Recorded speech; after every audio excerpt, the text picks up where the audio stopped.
اعوذ باللہ من الشیطان الرجیم بسم اللہ الرحمن الرحیم ان اللہ وملائکتہ یصلون علی النبی یا ایہا الذین آمنوا صلوا علیہ وسلموا تسلیما اللہم صلی علی سیدنا ونبینا وشفیعنا ومولانا محمد وعلی آل محمد وبارک وسلم۔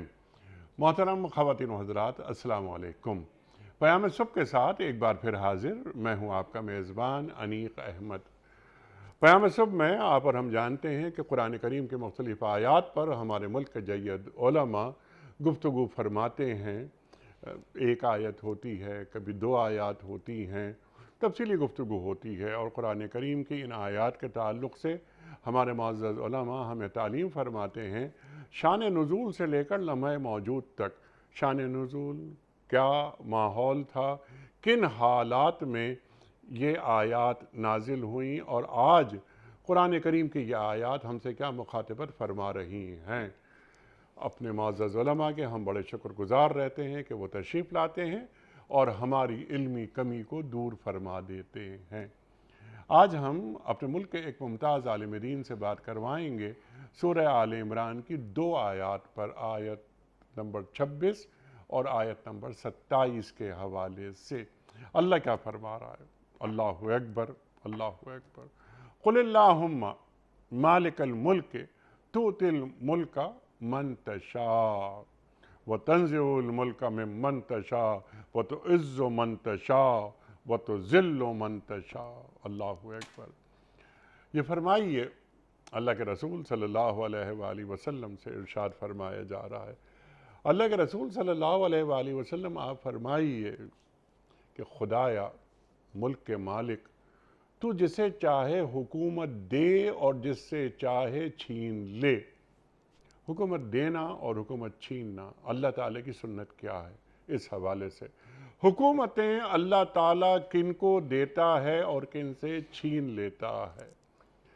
یہاں شان نزول کے حوالے سے کیا بنی اسرائیل کے معزول ہونے کی بات ہو رہی ہے اور ہمارے یعنی امت محمدیہ صلی اللہ علیہ وآلہ وسلم کے معمور ہونے کی بات ہو رہی ہے؟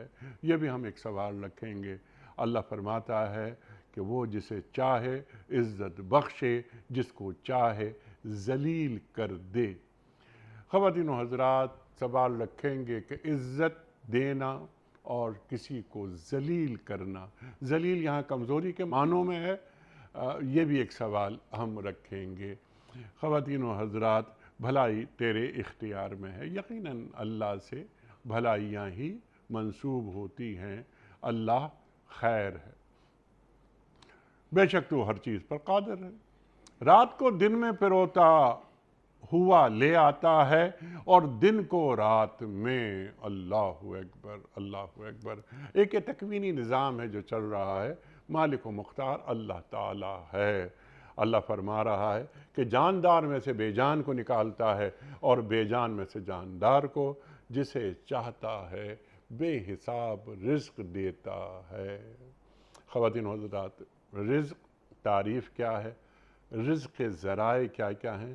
صرف یہ جو ہم کھا پی لیتے ہیں، کیا یہی رزق ہوتا ہے، یا اس کے بہت سارے مظاہر ہیں؟ سیکھیں گے محترم مفتی نذیر احمد خان صاحب سے۔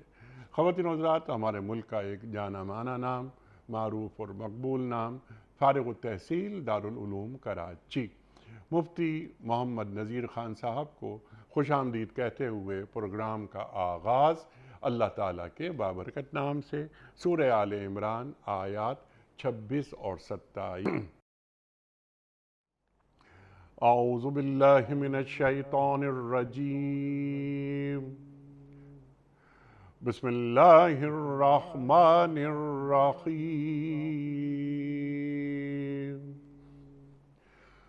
قل اللہم مالک الملک تؤتی الملک من تشاء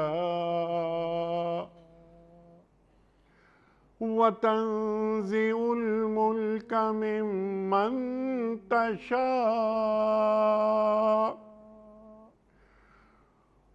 وتعز من تشاء وتذل من تشاء بيدك الخير إنك على كل شيء قدير تولج الليل في النهار وتولج النهار في الليل تولج الليل في النهار وتولج النهار في الليل وتخرج الحي من الميت وتخرج الميت من الحي وترزق من تشاء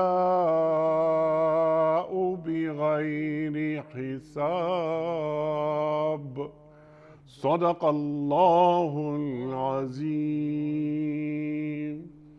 کہو خدایا ملک کے مالک تو جسے چاہے حکومت دے اور جس سے چاہے چھین لے، جسے چاہے عزت بخشے اور جس کو چاہے ذلیل کر دے، بھلائی تیرے اختیار میں ہے، بے شک تو ہر چیز پر قادر ہے۔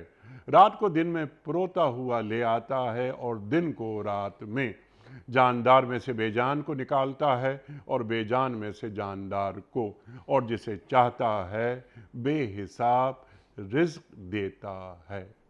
خواتین حضرات، اس سے پہلے کہ ہم رکھیں آج کے پروگرام کے حوالے سے پہلا سوال محترم مفتی نذیر صاحب کی خدمت میں، کل کے پوچھے گئے سوال کا درست جواب اور آج کا سوال آپ کی خدمت میں۔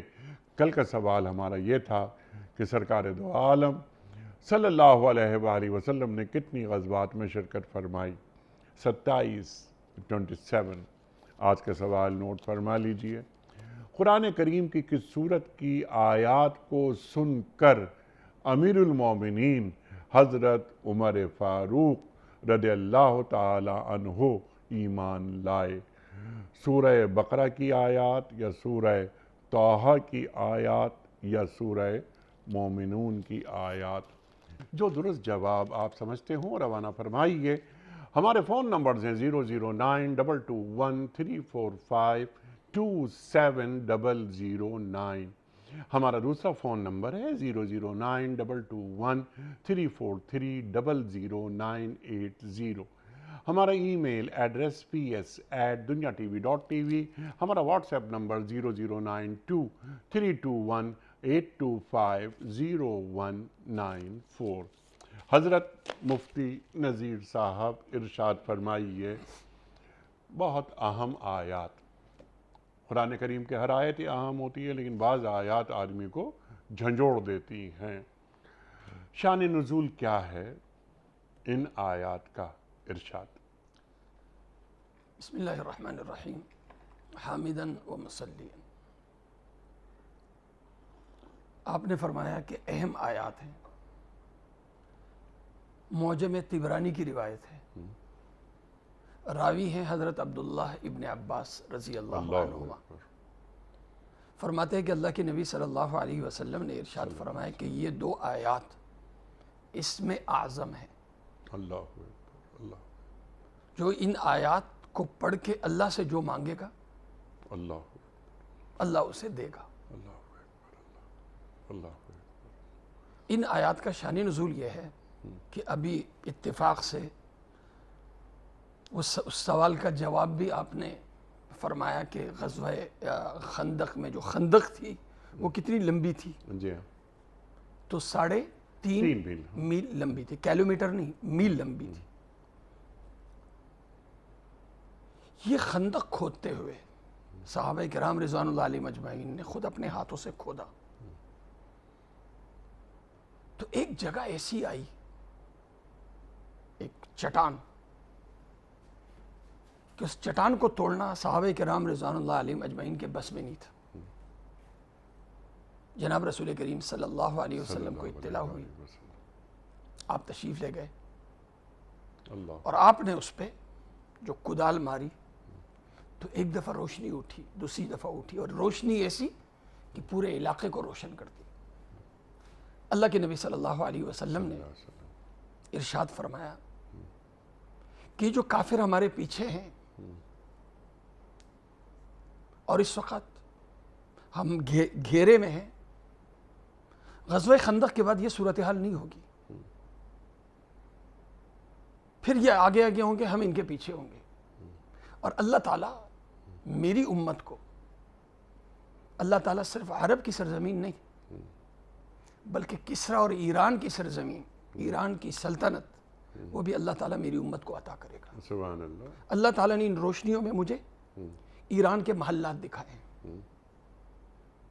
دوسری روشنی میں اللہ کے نبی صلی اللہ علیہ وسلم نے فرمایا کہ اللہ تعالیٰ نے مجھے روم کا علاقہ دکھایا، جو میری امت کے ہاتھ سے جو علاقہ فتح ہوگا۔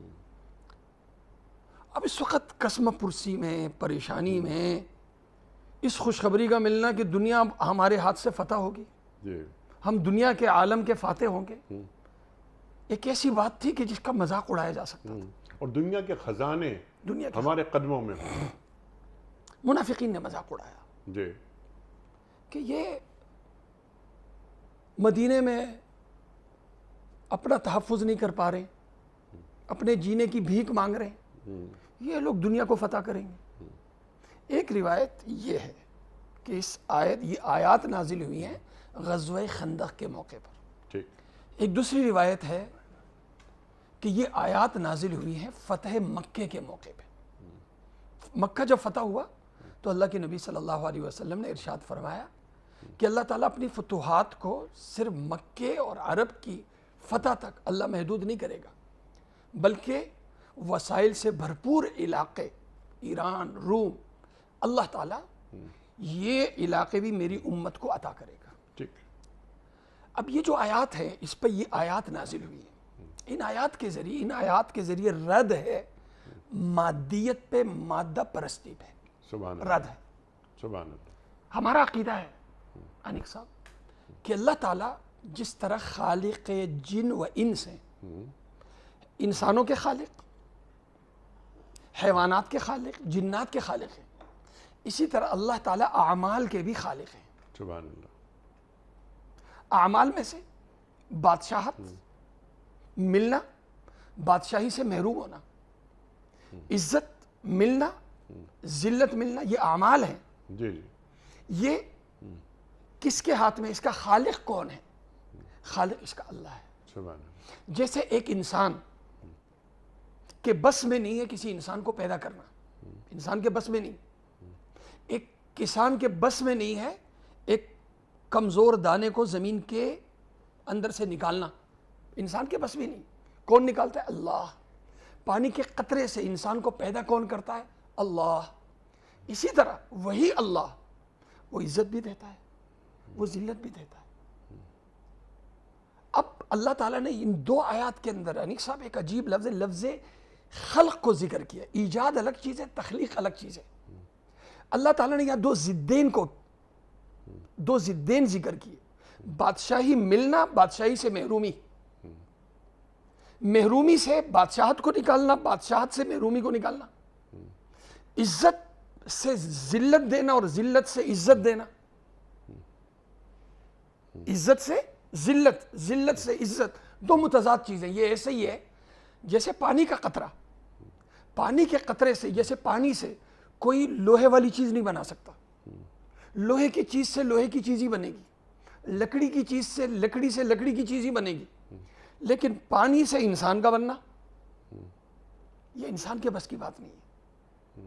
یہ کون کر سکتا ہے؟ اللہ کر سکتا ہے۔ اللہ وہ کرتا ہے جو ایک ایجاد نہیں کرتا۔ اللہ ایجاد کا مطلب ایکسپلور کرنا، ایکسپلور یہ بندہ کر سکتا ہے، لیکن کریشن کا مطلب تخلیق صرف اللہ کی صفت ہے کہ ایک چیز میں صلاحیت ہی نہیں ہے، ایک مادے میں صلاحیت ہی نہیں ہے، اس مادے سے اس کے بالکل مخالف چیز کو بنانا، یہ قدرت کس کی ہے؟ اللہ کی ہے۔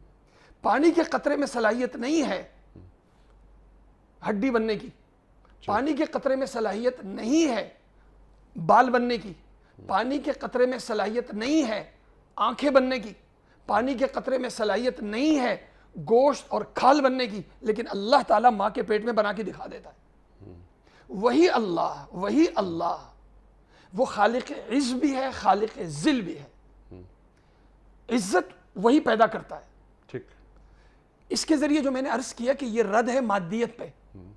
مادہ پرست یہ کہتا ہے کہ مادہ نتیجہ پیدا کرتا ہے، ٹھیک، مادہ نتیجہ پیدا کرتا ہے۔ ہمیں اللہ یہ تعلیم کرتا ہے کہ مادہ نتیجے کا سبب تو ہو سکتا ہے، راستہ تو ہو سکتا ہے، پروسیس کا عمل تو ہو سکتا ہے، آپ اسے پروسیس کا عمل تو کہہ سکتے ہیں، آپ اسے نتیجہ کے خالق نہیں کہہ سکتے۔ باپ کے والدین کے نطفے سے بچے کا پیدا ہونا یہ ایک پروسیس ہے، تخلیق نہیں ہے۔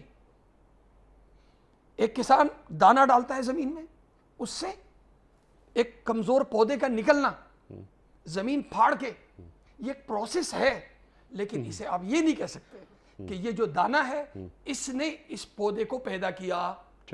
پودا ایک دانہ جیسے ایک بے جان، اسی طرح پودا یہ بھی بے جان چیز کو پیدا نہیں کر سکتا۔ اسی طرح عزت بھی بے جان ہے، پیسہ بے جان ہے، عزت بے جان ہے، بادشاہت بے جان ہے، ذلت بے جان ہے۔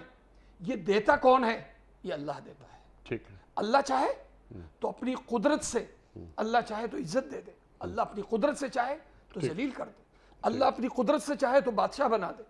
وہی جو بادشاہ جو پورے علاقے کا اکیلا مالک ہوتا ہے، اسی کو اللہ تعالیٰ اسی کی کرسی اس سے چھین کے اللہ دکھا دیتا ہے کہ میں محروم کیسے کرتا ہوں۔ ٹھیک ہے۔ تو بہرحال اس آیت میں رد ہے مادہ پرستی پہ کہ خالق مادہ نہیں، خالق اسباب نہیں، بلکہ اللہ تعالیٰ اس کائنات کا جن و انس کا جیسے خالق ہے، وہ اللہ اسباب کا بھی خالق، نتائج کا بھی خالق، اعمال کا بھی خالق۔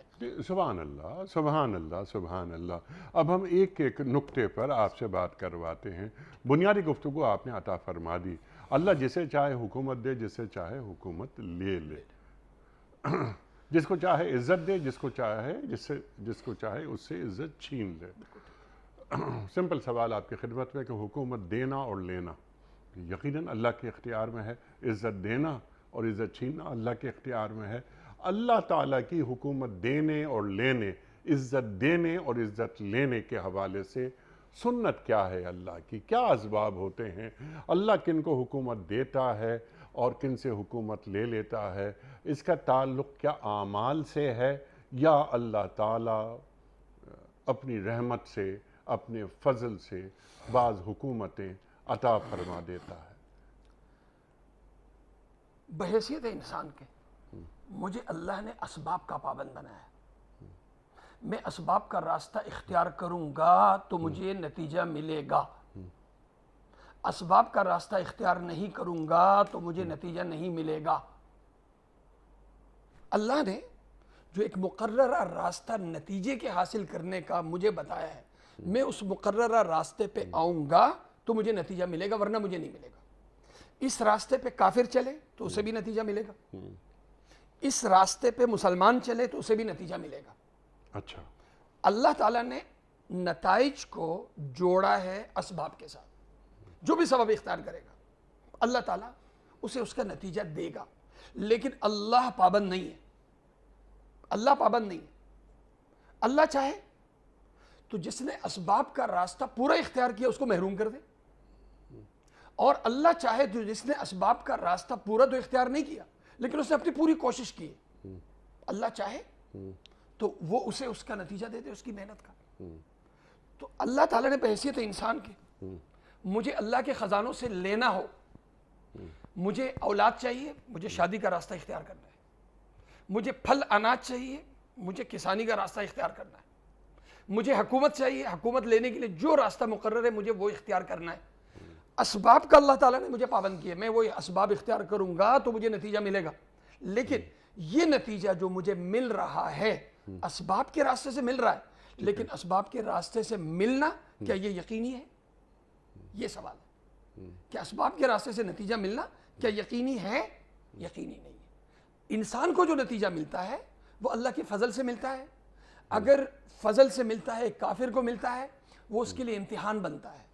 ایک مسلمان کو ملتا ہے، اگر وہ اس نتیجے کو صحیح راستے سے اختیار کرے تو وہ اس کے لیے نعمت ہے، ورنہ وہ بھی اس کے لیے امتحان بنتا ہے۔ تو اسباب اللہ کے خزانوں سے لینے کے لیے اللہ تعالیٰ نے مجھے اسباب کا پابند کیا، لیکن چونکہ اسباب خالق نہیں ہے، نتیجہ دینے والی ذات کس کی ہے؟ اللہ کی. نتیجہ چونکہ اللہ نے مجھے دیا ہے، اس لیے میں اسے اپنی محنت کی طرف اس کی نسبت نہیں کرتا ہوں، بلکہ میں اس کی نسبت اللہ کے فضل کی طرف کرتا ہوں. جی سبحان اللہ. اسباب پہ آپ نے زور دیا، تو اسباب اختیار کر لینے سے حکومتیں مل جایا کرتی ہیں، تو اس سلسلے میں اللہ تعالیٰ کی فرما برداری یا نافرمانی اس کا کوئی دخل نہیں ہے؟ کوئی دخل نہیں، کوئی دخل کوئی نہیں. دخل نہیں. اسی لیے اللہ تعالیٰ نے یہاں جو لفظ استعمال کیا ہے انیس صاحب، من تشاء کا لفظ استعمال کیا ہے، ٹھیک ہے. من ترضا کا لفظ استعمال نہیں کیا. یہ ہمارے یعنی جو شرح العقائد النصفی، یہ جو حضرات ہیں انہوں نے باقاعدہ اس پہ، ایک ہوتا ہے نتیجہ ملنا اللہ کی مشیت سے، ٹھیک ہے. اور ایک اللہ کی اذن اور مشیت سے، یہ الگ ہے. اور اللہ کی رضا سے ملنا یہ الگ ہے. آپ نے ایک سیٹ آئی ہوئی ہے، ایک سیٹ آئی ہوئی ہے، اس پہ آپ نے کوالیفیکیشن مانگی ہے. جس بندے کو آپ چاہتے ہو اس کی کوالیفیکیشن، آپ چاہتے ہو کہ یہ اس سیٹ پہ فلاں آ جائے، لیکن اس کی کوالیفیکیشن کم ہے. دوسرا جس بندے کو آپ نہیں چاہتے ہو اس کی کوالیفیکیشن 100% پوری ہے. آپ مجبور ہوتے ہیں کہ جس کی جو ریکوائرمنٹ کے مطابق جو بندہ ہوتا ہے آپ سیٹ اس کو دینے پہ مجبور ہوتے ہیں. ٹھیک ہے. ملک کا صدر ہے، وزیر اعظم ووٹ لے کر آیا ہے، بھاری اکثریت سے لے کے آیا. صدر نہیں چاہتا کہ میں اس کو وزیر اعظم بنا دوں، لیکن چونکہ جو مطلوبہ شرط ہے اس نے اس کو پوری کر دی، وہ مجبور ہوتا ہے اس کو حکومت دینے پہ. تو من تشاء کا مطلب ہے مشیت. ایک بندے نے جو راستہ اختیار کیا وہ پورا اختیار کر لیا، ٹھیک ہے. وہ اللہ کا دشمن ہے. لیکن اللہ تعالیٰ نے اس دنیا میں جو اپنی عطا ہے، اللہ دشمن کو بھی دیتا ہے، مسلمان کو بھی دیتا ہے.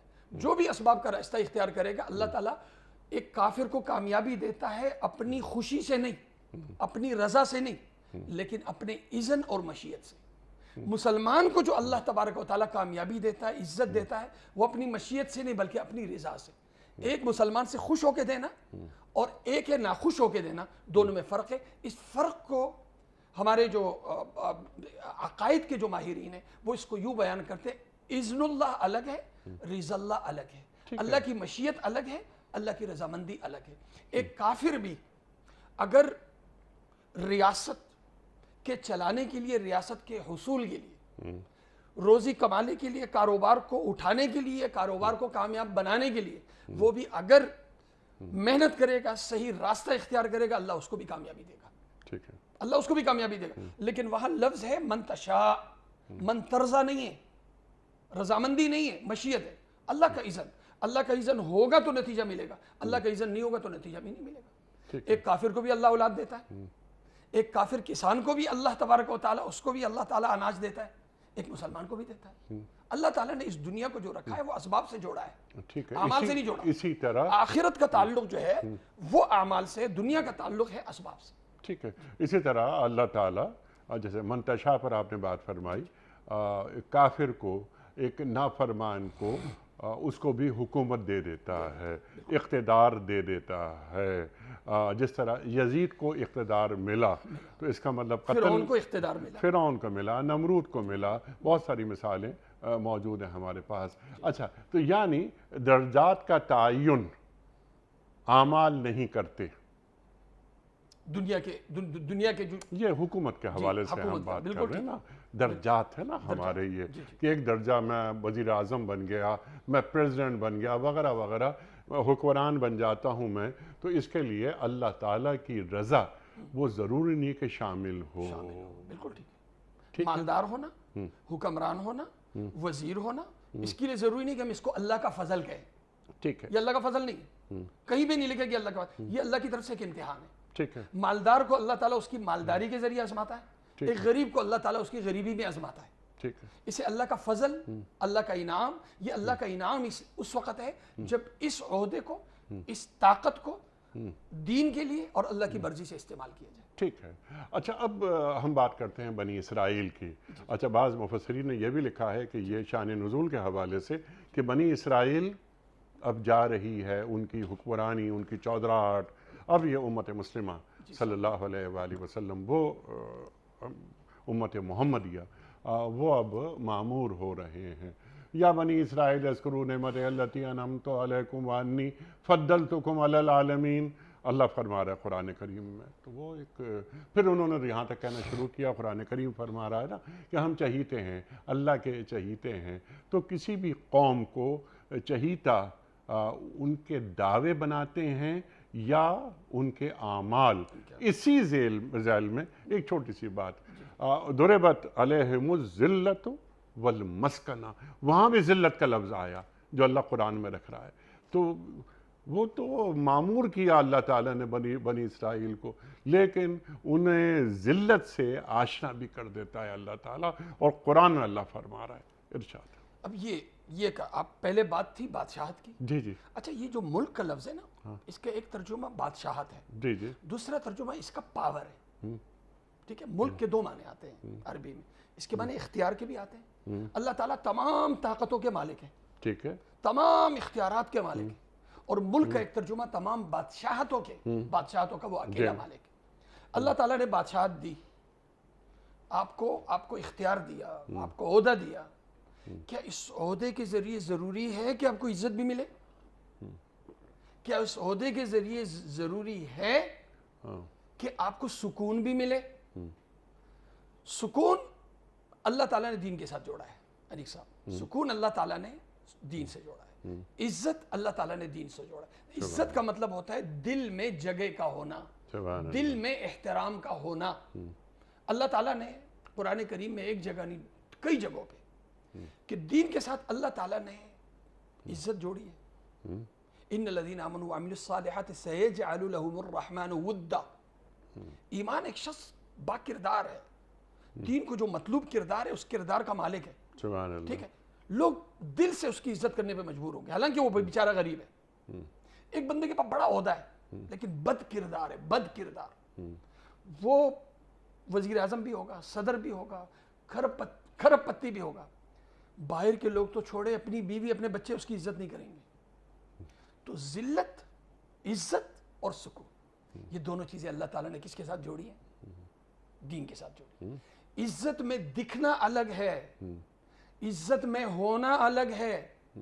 عزت کا دھوکہ اور عزت کی حقیقت، جی، عزت کا دھوکہ اور عزت کی حقیقت۔ عزت دار دکھنا، بڑا دکھنا یہ الگ چیز ہے، بڑا آدمی ہونا یہ الگ چیز ہے۔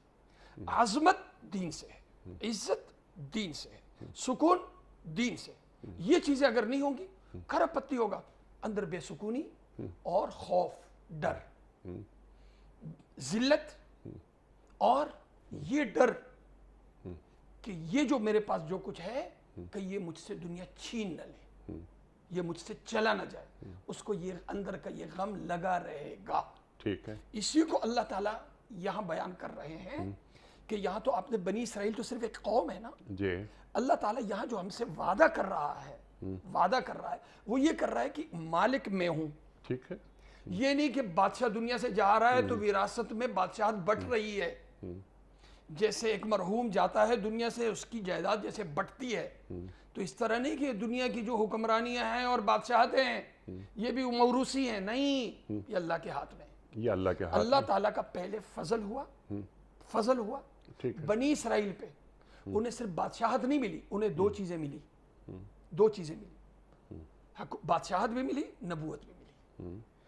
دین اور دنیا، دونوں چیزیں جب تک جمع تھی، دنیا پہ حکمران بھی تھے، دنیا میں ان کا مقام اور مرتبہ بھی تھا۔ یہی پیغام مسلمانوں کو دیا جا رہا ہے کہ اس اللہ کو راضی کرو گے تو وہ اللہ پھر اپنی مشیت کے مطابق تمہیں عزت، حکومت یہ نہیں دے گا، بلکہ اپنی رضا سے، اپنی خوشی سے وہ اللہ تمہیں دنیا کا حکمران، ٹھیک ہے، اور دنیا کی عزت دار قوم بنا دے گا۔ ٹھیک ہے، یعنی یہاں پر اعمال کی جو اہمیت ہے وہ شامل حال ہو گئی۔ اعمال اسباب کے ساتھ شامل ہوتی ہے تو نتیجہ اللہ کی مرضی کے ساتھ ملتا ہے۔ سبحان اعمال کے بغیر اگر اسباب ہو تو پھر نتیجہ اللہ کی مشیت اور اذن سے ملتا ہے، اللہ کی رضا اور خوشی سے نہیں ملتا۔ یہ فرق یاد رکھیں، اعمال اور اسباب دونوں ہو تو نتیجہ ملے گا اللہ کی خوشی کے ساتھ، اللہ کی رضامندی کے ساتھ، اللہ خوش ہو کے نتیجہ دے گا، اللہ خوش ہو کے نتیجہ دے گا۔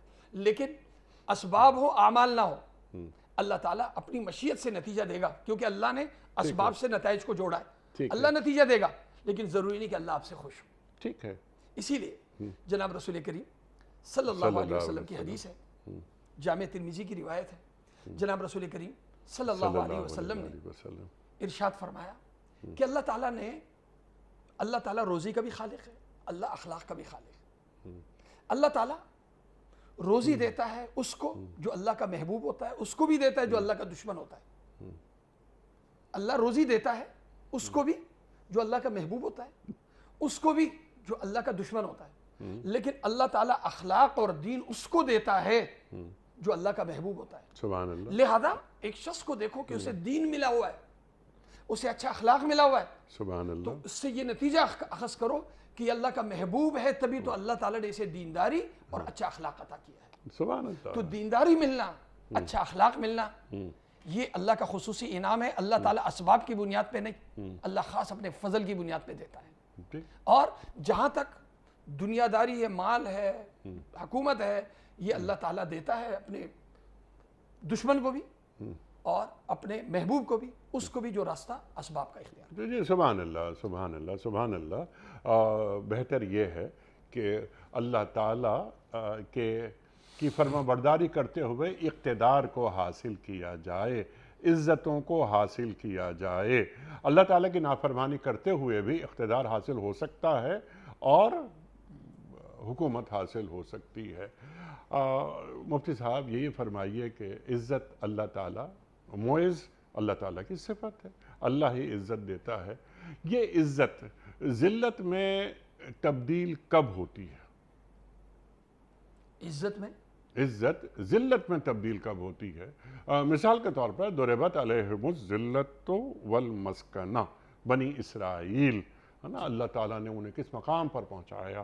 لیکن اللہ تعالیٰ کے کچھ اصول ہیں نا, کچھ سنتیں ہیں اللہ تعالیٰ کی کہ دیکھو ایسا کرو گے, مطلب میں عزت تمہیں دے رہا ہوں, میں ہی تمہیں عزت دینے والا ہوں, لیکن تم اپنے اعمال کو اگر تبدیل کر دو گے تو تمہیں ذلت میں ہی دوں گا. تو وہ کون سے اعمال ہوتے ہیں جس کی بنیاد پر ایک معزز فرد, قوم, معاشرہ, قبیلہ, سلطنت ذلت سے ہمکنار ہو جاتی ہے؟ دینی کردار عزت کا ذریعہ ہے. ایک ہے ایمانی اخلاق اور ایک ہے انسانی اخلاق. انسانی اخلاق بھی کہ انسان اختیار کرتا ہے, معاشرے میں اس کو عزت ملتی. ایمانی اخلاق ایک بندہ اختیار کرتا ہے, ایمانی اخلاق اختیار کرتا ہے, اس سے اس کو عزت ملتی. عزت اور ذلت یہ آپس میں ضدین ہیں. عزت کا مطلب ہے دل سے احترام کا پیدا ہونا, دل میں احترام کا پیدا ہونا, دل میں عقیدت کا پیدا ہونا. میرے دل میں ایک شخص کے لیے عقیدت پیدا ہو گئی, یہ عزت ہے. دل میں اگر عقیدت ایک بندے کے لیے نہیں ہے, میں سامنے اس کو سلوٹ کر رہا ہوں, یہ عزت نہیں ہے. یہ عزت کا دکھاوا ہے. تو عزت کا ملنا, ذلت کا ملنا, یہ اسباب کی بنیاد پہ نہیں ہے انیق صاحب, یہ بھی یاد رکھیں. یہی فرق ہے. حکومت الگ چیز ہے, روزی الگ چیز ہے. عزت اور ذلت یہ میں نے پہلے بھی عرض کیا تھا, یہ اسباب کی بنیاد پہ نہیں ہے, یہ اعمال کی بنیاد پہ. اس کی ایک مثال میں عرض کر دوں. زندگی ملنا اور موت کا ملنا, کیا یہ اسباب کی بنیاد پہ یا اللہ کے امر کی بنیاد پہ؟ اللہ کا امر ہوتا ہے. ایک شخص کسی کو زندگی نہیں دے سکتا, ایک شخص اپنی زندگی لمبی نہیں کر سکتا. جو وقت لکھا ہوا ہوتا ہے اس وقت کے مطابق انسان کو زندگی ملتی ہے اور اس وقت کے مطابق انسان کو موت مل جاتی ہے. ایک شخص کو عزت ملتی ہے, عزت ملتی ہے اس کو اسباب کے ذریعے سے نہیں. ضروری نہیں کہ وہ وزیر بنا تو اسے عزت بھی ملے گی, وہ صدر بنا تو اسے عزت بھی ملے گی, اسے کوئی بڑا عہدہ ملا تو اسے عزت بھی ملے گی. عزت کو میں نے عرض کیا, عزت سکون ایمانی اخلاق کے ذریعے, ایمانی کردار کے ذریعے. ذلت بے سکونی, خوف, ٹینشن, ڈپریشن, یہ دوسرے راستے سے ملتی ہے, بے دینی کے راستے سے. ایک بندہ بے دین ہے, کھربوں کا مالک ہو سکتا ہے, لیکن اسے دل کا سکون نہیں ملے گا, کیونکہ روح کی غذا ہے. روح کی غذا دینداری ہے, دینی کردار ہے. تو عزت دین کے راستے سے, ذلت بے دینی کے راستے سے. یہ ایک سبب ہے. منافق اپنا بنی اسرائیل کو اللہ نے ذلیل کیوں کیا؟ ذلیل کیوں کی؟ یہ ذلیل ہوئے اس لیے کہ دین کو چھوڑا، دینی کردار کو چھوڑا، دینی کردار کو چھوڑنے کی وجہ سے وہ اجتماعی طور پر ذلت کا شکار ہو گئے۔ آج جتنے بھی ہیں نا دنیا میں، جتنی بھی، چاہے مسلمان ہیں غیر مسلم ہیں، یہودی لفظ ایک گالی ہے۔ ایک ہندو کو بھی بول دو نا یہودی، وہ بھی اس کو گالی سمجھے گا۔ تو دنیا میں یہودی کا لفظ، یہ یہودیت ایک گالی بن گئی۔ یہ جو گالی بنی ہوئی ہے اور یہ جو قابل نفرت قوم بنی ہے، یہ کس وجہ سے بنی ہے؟ اپنے بد کردار ہونے کی وجہ سے۔ کردار کو دین سے ہٹایا، پیسے کو، دنیا کو لیا، تو دنیا داری بھی خوب ہے، پیسہ بھی خوب ہے، لیکن عزت اس لیے نہیں ہے، اس لیے کہ دین سے ہٹے ہوئے۔ اللہ اکبر، اللہ اکبر۔ اور جو لفظ آیا نا انیس صاحب، وہ ضربت علیہم الذلہ، ذلت ان پر کیا کر دی گئی ہے؟ تھوپ دی گئی، مار دی گئی ہے، تھوپ دی گئی ہے۔ یعنی ایسا نہیں کہ یہ اس سے اپنی جان چھڑا سکے، یہ اس سے اپنی جان نہیں چھڑا سکتے، ایک ہی صورت میں چھڑا سکتے، اور وہ ہے دین کا راستہ۔ دین پہ نہیں آئیں گے تو سوال ہی پیدا نہیں ہوتا کہ یہ چیز ان کو ملے۔ تو یعنی دین وہ فرد ہو یا قوم، عزت سے ہمکنار کر دیتا ہے، اور دین سے دوری ذلت سے تعارف کرا دیتی ہے۔ یہ بنیادی کلیہ جو آپ نے بیان فرمایا۔ اچھا مفتی صاحب، کیونکہ وقت مکمل ہو رہا ہے پروگرام کا، اب 2-3 پوائنٹس باقی ہیں کہ یہ اللہ جو ہر چیز پر قادر ہے، وہ مالک ہے، خالق ہے، اللہ اکبر، باری ہے، مصور ہے، ملک ہے۔ اللہ فرما رہا ہے کہ وہ کیا کرتا ہے کہ رات کو دن میں پروتا ہوا لے آتا ہے۔ اب وہ رات سے ختم ہوئی اور دن نمودار ہو گیا، اور یہ تمام کام چل رہا ہے، ایک کونیاتی مسائل ہیں، وہ اللہ تعالیٰ وہ جانتا ہے۔ بڑا اہم پوائنٹ ہے، جی، اچھا تدبر۔ کیا کہ آپ نے، نہیں، یہ نظم طولی جو کہ مانے آہستہ آہستہ داخل کر، جی ہاں، یہ میری عمر ہے 55-56 سال، آپ کی بھی عمر ہے، اتنے عرصے میں کبھی یہ آیا ہے کہ سورج اور چاند کی گردش میں کوئی ایک سیکنڈ کا بھی فرق آیا؟ کبھی نہیں، کبھی نہیں۔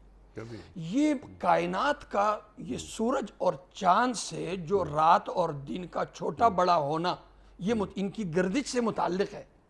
یہ منظم نظام بتا رہا ہے کہ اس کے پیچھے ایک منتظم موجود ہے۔ جی ہاں، یہ انیق صاحب، میں پہلے بھی ایک مثال دے چکا ہوں، یہاں بندوق کی گولی یہاں لگ جاتی ہے، ایک شخص یہ کہتا ہے کہ یہ بندوق کی گولی خود جو ہے نا وہ یہاں پہ لگی، خود چلی ہے، کوئی یقین کرے گا؟ کوئی نہیں کرتا۔ بھائی بندوق کی گولی ہے تو بندوق سے ہی نکلی ہوگی۔ اچھا جی، بندوق ملا تو پھر یہ کہ یہ بندوق خود چلی ہے، جی، اسے کسی نے چلایا نہیں۔ ہر بندہ بیوقوف کہے گا کہ بھائی بندوق خود تھوڑی چلتی ہے، بندوق تو بے جان ہے، گولی بے جان ہے۔ اسی طرح انیس صاحب، سورج بے جان ہے، چاند بے جان ہے، دن بے جان ہے، رات بے جان ہے۔ ان کا یہ منظم انداز سے یہ گردش کا ہونا یہ بتا رہا ہے کہ اس کے پیچھے ایک منتظم موجود ہے۔ یہ دنیا الرٹ اپ نہیں بنائی گئی، فطرت خالق نہیں، جو آپ کہتے ہیں نیچر، نیچر خود مردہ ہے، جی ہاں، مردہ ہے، وہ مردہ زندگی کیسے دے سکتا ہے؟ جی ہاں، ایک خالق کائنات ہے جو اس منظم نظام کو چلا رہا ہے۔ ہم ہر بندے کا تعارف ہوتا ہے اس کے کارناموں سے، یہ آدمی کون ہے، جب اس کا تعارف ہوتا ہے تو اس کی صفات بیان کی جاتی ہے۔ اللہ ہے، ضروری نہیں کہ اللہ کی شکل دیکھی جائے، جی ہاں، بالکل، اللہ کو پہچانا جاتا ہے، اللہ کو پہچانا جاتا ہے، اللہ تک پہنچا جاتا ہے اللہ کی آیات کے ذریعے سے۔ سبحان اللہ کی اللہ، آیات کی، سبحان اللہ کی سب سے بڑی آیت جو بچے کو نظر آتی ہے وہ ہے رات اور دن۔ جی جی جی، قرآن کریم نے یہ جو اللہ تعالیٰ کی یہ جو قدرت ہے نا، اللہ تعالیٰ نے اسے بے شمار مقامات پہ اللہ تعالیٰ نے بیان کیا کہ میرے وجود پہ سب سے بڑی دلیل، سب سے بڑی، اور بھی دلائل ہیں، سب سے بڑی دلیل خدا کی یہ ہے کہ جو چاند، یہ دن اور رات کی یہ جو منظم گردش ہے نا، یہ خدا کے موجود ہونے پہ سب سے بڑی دلیل۔ سبحان اللہ۔ رات چپکے سے چلی جاتی ہے، دن چپکے سے آ جاتا ہے، دن چپکے سے چلا جاتا ہے، رات چپکے سے آ جاتی ہے۔ اگر اسی پر غور کر لے کہ یہ خالق کائنات، جس طرح آپ نے بات فرمایا نا، ایک سیکنڈ کا، جو فزسسٹ ہیں یعنی ان کا کہنا یہ ہے کہ اگر اس کونیاتی مسائل میں ایک سیکنڈ کی بھی غلطی ہو گئی تو یہ کائنات ختم ہو جائے گی۔ تو پورے ایک نظم کے ساتھ، تدبر کے ساتھ اللہ اس کائنات کو چلا رہا ہے۔ قرآن کریم نے ہم سے ایک گیلا کیا ہے وَمَاذَا عَلَيْهِمْ، اے انسانو تمہارا کیا نقصان ہے، لو آمنوا باللہ والیوم الآخر، اگر اللہ کے انکار کے بجائے اللہ کو مان لو، مرنے کے بعد آخرت ہے، کفر بھی ایک راستہ ہے، ایمان بھی ایک راستہ ہے، کفر کے مقابلے میں تم ایمان اختیار کر لو، تمہارا کیا نقصان؟ اللہ آج ان آیات کے ذریعے ہم کہتے ہیں اللہ نہیں ہے، ایک دوسرا راستہ بھی تو اللہ ہے، یہ ایمان ہے۔ تو ایمان باللہ کا مطلب ہے ایمان بذات اللہ، ایمان بصفات اللہ۔ ایمان بالآخرہ کا مطلب ہے زندگی مرنے پہ ختم نہیں ہوتی، بلکہ مرنے کے بعد اصل زندگی شروع ہوتی ہے۔ جیسے ماں کے پیٹ سے بچہ نکلتا ہے تو اصل زندگی ہم کہتے ہیں دنیا کی زندگی یا اصل زندگی نہیں، اصل زندگی مرنے کے بعد شروع ہوگی، یہ ہے ایمان بالآخرہ۔ میں اس کا انکار بھی کر سکتا ہوں، ایک راستہ یہ بھی ہے، ایک راستہ یہ ہے کہ میں اسے مانوں، ماننے میں میرا کیا نقصان؟ جی بالکل، اور دونوں کے دلائل ہیں۔ اگر انکار کرنے کا کوئی دلیل اگر ہے انکار کرنے کی تو وہ بھی آدمی لے آئے، تو اقرار کرنے کے دلائل زیادہ ہیں۔ اگر دونوں فرض کر لیتا ہوں میں دونوں برابر بھی ہوں تو کون سا راستہ اچھا ہے؟ ماننے میں ہی فائدہ ہے، جی ماننے میں ہی فائدہ ہے، وہ اور ماننے میں ہی فائدہ بھی ہے، نجات ایک ہر دھرم کہتا ہے کہ نہیں میرے بھائی دونوں دلائل دیکھ لو، جی ایک چیز پہ غور کرو، ماننا مفید ہے یا نہ ماننا مفید ہے، بس اس پہ غور کر لو۔ سبحان اللہ، سبحان اللہ۔ اور اللہ تعالیٰ یعنی اگر قرآن کریم آدمی توجہ سے پڑھ لے، اپنے اندر اتار لے تو چیزیں واضح ہوتی چلی جاتی ہیں۔ ایسا ہی ہے نا مفتی صاحب؟ اللہ آپ کو جزائے خیر دے، ماشاءاللہ یہ فرض آپ ادا کر رہے ہیں۔ نہیں وہ بس اللہ قبول فرمائے، ربنا تقبل منا۔ لیکن ایک بات صرف یہ ذہن میں اچانک آئی کہ اگر ہم سب ہمارے محترم ناظرین قرآن کریم روز 3 آیات کم از کم یا اپنے اندر اتارنا شروع کر دیں تو ایک سال میں تبدیلی یا اگر وہ نہ ہو تو پیام صبح دیکھنا شروع کر دیں، بس وہ پھر آپ نے یہ بھی ذکر ایک کیا۔ اچھا جی بالکل، لیکن اصل چیز ہے قرآن کریم، کہ قرآن کریم سے ایک جڑاؤ پیدا ہو۔ اللہ فرما رہا ہے کہ جاندار میں سے بے جان کو نکالتا ہے، اللہ اکبر، ضد سے ضد کو نکالتا، اور بے جان میں سے جاندار، ضد کو ضد سے نکالتا ہے۔ ایک بے جان ہے، نطفہ بے جان ہے، اس نطفے سے کس کو بنا دیا؟ زندہ انسان کو بنا دیا۔ ایک مرغی ہے، اس سے انڈے کو پیدا کیا، جی مردے کو پیدا کیا زندے سے، اور اسی مردے انڈے سے اللہ تعالیٰ نے ایک جاندار کو پیدا کر دیا۔ ٹھیک ہے، انسان ہے، اس سے قطرہ نکل رہا ہے، قطرہ نکل رہا ہے، قطرہ بے جان ہے، زندے سے قطرہ نکلا بے جان، اس بے جان سے کیا بنا دیا؟ یقیناً ایک دانا ہے بے جان ہے، اس بے جان سے کیا بنا دی؟ جاندار۔ اللہ اکبر۔ حضرت یہ ضد ہے، میں نے اسی لیے کہا، ایک عرض کیا میں نے کہ سائنسدان موجد ہوتا ہے، خالق نہیں ہوتا۔ ٹھیک ہے، خالق اور موجد میں یہی فرق ہے کہ موجد کے معنی وجود دینا، جو موجود نہیں، غائب کو وجود دینا۔ ایک چیز موجود ہے لیکن چھپی ہوئی ہے، اس سے پردہ اٹھانا، یہ سائنسدان کرتا ہے۔ لیکن اللہ کیا کرتا ہے؟ اللہ جو کرتا ہے وہ ایجاد نہیں کرتا کہ جو غائب ہے اس کو حاضر کر دے، بلکہ اللہ تعالیٰ ایک ایسی چیز جس میں صلاحیت ہی نہیں ہے، اس بے صلاحیت چیز کو اللہ تعالیٰ اس میں صلاحیت پیدا کر دیتا ہے، اس کے بالکل متضاد چیز کو بنا۔ سبحان اللہ، اللہ باری بھی تو ہے۔ پانی کے قطرے سے جہاز بنا کے دکھا دو، ٹھیک ہے، پانی سے جہاز بنا کے دکھا دو، لکڑی سے لوہا بنا کے دکھا دو، نہیں کر سکتے۔ لیکن میرا اللہ مردے سے زندہ، سبحان اللہ، زندے سے مردہ، وہ خالق بھی ہے، باری بھی ہے، مصور بھی ہے۔ تو وہ باری وہ تو خالق سے آگے کی چیز ہے نا۔ اچھا مفتی صاحب، لاسٹ منٹ جاری ہیں، ارشاد فرمائیے۔ اب اللہ تعالیٰ آخر میں یہ بات فرما رہا ہے، اس کا لنک کیا ہے اس بات سے؟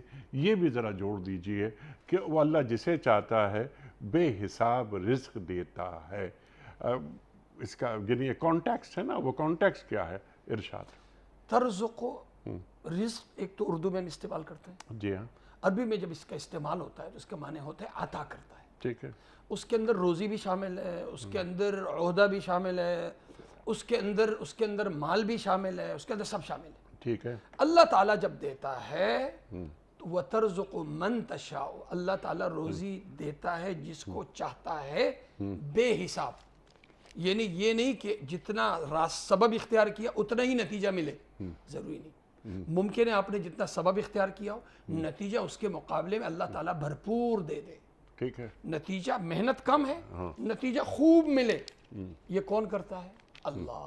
ٹھیک ہے۔ اچھا، ایک کسان، رزق کے معنی کیا ہے؟ میں رزق کے معنی عطا کے ہیں، عربی میں اس کے معنی عطا کے آتے ہیں۔ کسی بھی چیز، ایک دانہ ڈالا ایک کسان نے، ٹھیک ہے، قرآن کریم جو اس کی مثال دے رہا ہے، ٹھیک ہے، ایک دانہ ڈالا کسان نے، ایک دانے سے جو پودا نکلا اس کے اندر 7 بالیاں، ہر بالی کے اندر کتنے دانے؟ 100 دانے، جی ہاں، کتنے ہو گئے؟ 700۔ وہاں اللہ تعالیٰ نے فرمایا واللہ یضاعف لمن یشاء، اللہ تعالیٰ اگر ایک دانے سے 700 دانے پیدا کر سکتا ہے تو اللہ تعالیٰ کہہ رہے تم ایک نیکی کرو تو کیا میں، یا 1 روپے خرچ کرو تو اس کا بدلہ میں 700 میں نہیں دے سکتا ہوں؟ جی، ایک نیکی کا بدلہ 700 گنا بڑھا کے اللہ نہیں دے سکتا؟ تو ترزق کے معنی عطا کے، عطا کے معنی اس کے اندر روزی بھی آ گئی، اس کے اندر مال بھی آ گیا، اس کے اندر حکومت بھی آ گئی، اس کے اندر عہدہ بھی آ گیا، اس کے اندر علم بھی آ گیا، اس کے اندر اولاد بھی آ گئی، دنیا کی جتنی چیزیں ہمیں خالق کائنات سے حاصل ہوتی ہیں رزق کے اندر وہ سب شامل۔ سبحان اللہ۔ من تشاء کا لفظ ہے، پھر وہی بات کر رہا ہوں، جی جی، جس من کو تشاء، اللہ من چاہے، ترضا نہیں ہے، ٹھیک ہے، من ترضا نہیں ہے، من ترضا نہیں ہے، من تشاء ہے، اللہ کی اذن سے، اللہ کی مشیت سے، اللہ جس کو چاہتا ہے۔ کافر کو اللہ تعالیٰ بے تحاشا دے دیتا ہے، مسلمان کو اللہ تعالیٰ بے تحاشا دے دیتا ہے۔ بے تحاشا ملنا اس بات کی دلیل نہیں ہے کہ اللہ اس سے راضی ہے۔ اس کی ایک مثال ابھی ذہن میں آئی تو میں عرض کروں، انیق صاحب کرپشن کے راستے سے ایک دفتر میں 2 آفیسر بیٹھے ہوئے، ایک قانون کا پابند ہے، وہ کرپشن نہیں کرتا، ٹھیک ہے، قانون کی پابندی کے ساتھ وہ اپنا فرض انجام دے رہا ہے، دوسرا ہے وہ کرپشن بھی کر رہا ہے، رشوت خوری بھی کر رہا ہے۔ کمائی کس کی زیادہ ہو رہی ہے؟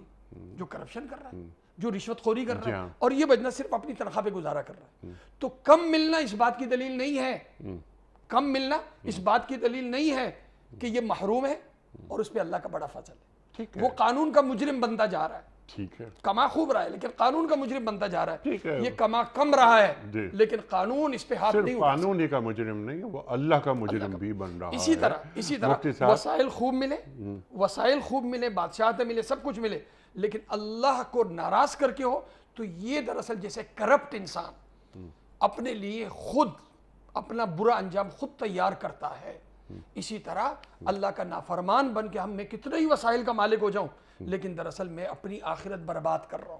اسی کو قرآن نے کہا فَلَا تُعْجِبْكَ أَمْوَالُهُمْ وَلَا أَوْلَادُهُمْ، نہ ان کی اولاد کو للچائی نظروں سے دیکھو، نہ ان کے مال کو دیکھو، إِنَّمَا يُرِيدُ اللَّهُ لِيُذْهِقَهُمْ بِهَا فِي الْحَيَاةِ الدُّنْيَا، اللہ تعالیٰ تو چاہتا ہے کہ دنیا سے جب یہ جائیں تو یہ افسوس کر کے جائے کہ اتنا بڑی دولت میرے پیچھے رہ گئی ہے، میں دنیا میں محروم ہو رہا ہوں، اور آخرت میں جائیں تو ان کے لیے سزا تیار ہو۔ سبحان اللہ، سبحان اللہ۔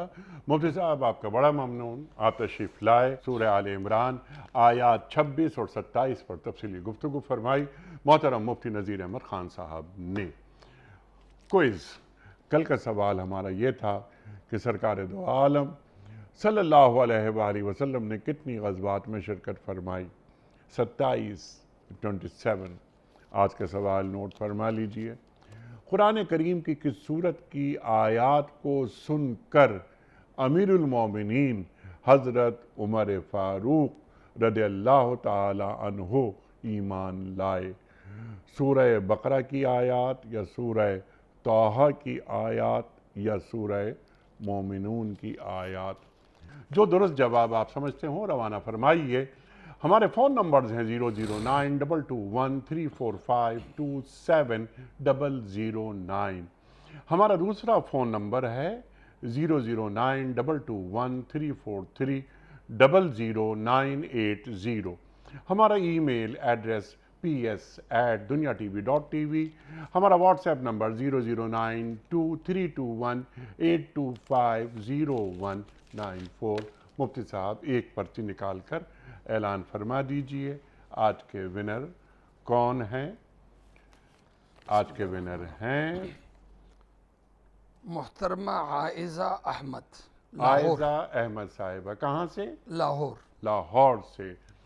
محترمہ عائزہ احمد لاہور سے آپ کی خدمت میں دنیا ٹی وی کی جانب سے دینی کتب پر مشتمل گفٹ ہیمپر آپ کے گھر بذریعہ کوریئر روانہ کیا جا رہا ہے۔ آپ کو بہت بہت مبارک ہو۔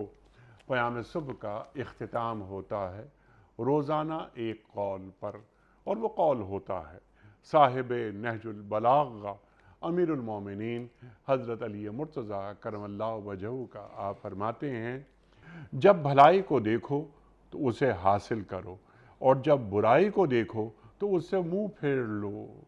سبحان اللہ سبحان اللہ۔ جب بھلائی کو دیکھو تو اسے حاصل کرو اور جب برائی کو دیکھو تو اس سے منہ پھیر لو۔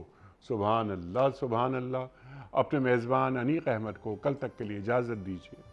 خدا حافظ۔